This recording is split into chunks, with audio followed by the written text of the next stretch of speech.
Welcome to Warn. Today's news is Indian exports in defense are consistently rising.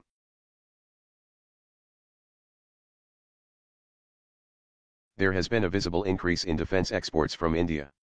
With the Ministry of Defense, MOD, managing its exchanges better and setting new grounds for governance of end users, India's standing in defense on the global front seems to be getting stronger, but challenges remain. The current government of India, GOI, which is now in its third year of governance, has set a target of exporting Indian defense goods worth $200 million by the time its tenure ends. This means a six-fold increase over the current level of India's defense exports, which have risen from INR 11.53 billion, $179 million, in financial year, FY, 2013-14 to INR 20.59 billion, $319 million, in FY 2015-16.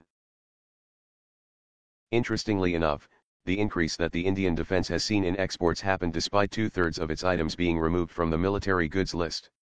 India now has bridging equipment, missiles, warships, offshore patrol vessels, OPVs, and self-propelled artillery guns, SP guns, on its list of export items. Indian-made OPVs are already guarding Mauritian waters, and it is in the process of finalizing sale of warships to Vietnam, which has also shown keen interest in buying the BrahMos, the supersonic cruise missile from India. Other than Vietnam, the countries looking at India for exports in defense equipment include Mauritius, Bangladesh, Philippines, Afghanistan and Oman. The United Kingdom, UK, is also looking at developing its defense technology in India for joint exports from India, thus also using the Indian talent and boosting the Indian government's Make in India initiative. Furthermore, India and Spain too have decided to widen their defense partnership. Most recently, exchanges between India and the United Arab Emirates, UAE, came to the forefront when India showed interest in assisting the latter in developing its air defense system and repairing defense equipment to enhance its life cycle, besides providing offshore patrol vehicles, as the Gulf nation hopes to expand ties beyond its traditional partner Pakistan. Air defense is an area where India can assist the UAE given the newfound expertise that India is building on, Ananta Center, a leading Indian public policy forum, said in a comprehensive report on India-UAE ties. The increase in Indian exports has also been pushed by increased production of the Ordnance Factories Board, OFB, and the Defense Public Sector Units, DPSUs. In the last 2 years, productions in the OFB and DPSUs have shot up by over 25%. It is impressive to watch India's progress and see how far it has come after its debut in the world defense market with the export of Indian Small Arms System, INSAS, assault rifles to Oman and Nepal. Although this first deal had its share of loopholes and drawbacks, India has outperformed itself in terms of both manufacturing and managing its weapons and their exports. Managing exports. Proper governance is required when it comes to exports so as to avoid situations of misuse of power. For instance, if an exported item from India to one country was to be sold further to another country without the knowledge of Indian authorities, such reselling could also cause backlash against India if not properly governed. Thus, in order to better monitor the usage of exports from India, the MOD is now controlling the issuance of No Objection Certificate, NOC, and End User Certificates. Now, no NOC is required for dual-use items.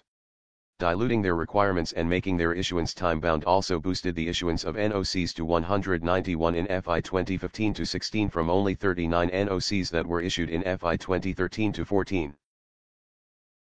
The amendments made in the issuance of end-user certificates have erased the need of a foreign ministry's counter-signature while dealing with an importer.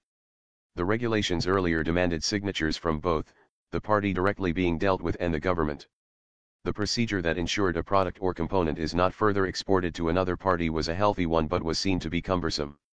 The MOD thus changed the rule, so that only certain critical items, which use sensitive Indian technology, need the foreign government's counter-signature. Internally, the DPSUs, which are burdened with domestic orders, have been given a 10% dispensation for exports. Exports from DPSUs were earlier not permitted unless the domestic demand of armed forces had been fully met. This is meant to create a foothold in foreign markets, leading to supply of spares and greater market dependencies. Indian private defense manufacturers are an important part of the plan, and they have now been added to official defense delegations to foreign countries. However, despite managing the export and even an item's end usage, there remain governance gaps to be filled and shortcomings to be overcome. Persisting challenges. Currently, Indian defense exports mainly consist of personal protective equipment, offshore patrol vessels, and spares for helicopters and radars, making it difficult to establish a pattern about target countries or the type of exports, thus inhibiting the crafting of a viable export strategy. The gap in approaching the potential buyers thus remains a challenge and hindrance in meeting the target of $2 billion exports. Other challenges prevail as well, but they are more fundamental in nature. India is not high up on the charts as a defense manufacturer. The proven military platforms that are made in India, such as the Su-30 fighter or the T-90 tank, are licensed productions with intellectual property rights, IPR, held by foreign defense firms. India cannot export these. Even in the case of the BrahMos missile, which has been jointly built by India and Russia, the approval of the BrahMos board is required for its export. That leaves India only with the indigenous Indian military platforms for export. The Akash missile, in which Vietnam and Thailand have shown interest in the past, is one such platform. However, for indigenous military platform to become attractive to a foreign buyer, it will have to be tested and inducted into the Indian Armed Forces, and its operational performance displayed. The artillery guns being produced now, whether the Danish howitzer or advanced towed artillery gun system, will thus be available for export only a few years down the line. Also, the military platforms in service in India are not to be exported to Indian neighbors. Of course, the software codes for export platforms are different from the ones in use by Indian Armed Forces. This is to prevent the possibility of the leak of sensitive information about critical equipment. However, one of the biggest challenges for defense exports remains the political leadership. To sell 36 Rafale fighters to India, the French defense minister made more than a dozen visits to India. Every American official visiting New Delhi reminds Indian officials of their interest in selling the F-16 or F-18 fighters, as does every German official about their keenness to build submarines in India. Although India is considering the proposal to manufacture the F-16 fighter jets, given that the manufacturing base will be in India, it appears unlikely that Indian defense authorities would be able to provide the required escalation to exports. Thanks for watching. I hope you like this news. Please share your views in comment box. Please like and share this video. Press subscribe button and bell for auto update to you regarding my channel World Action and Reaction News.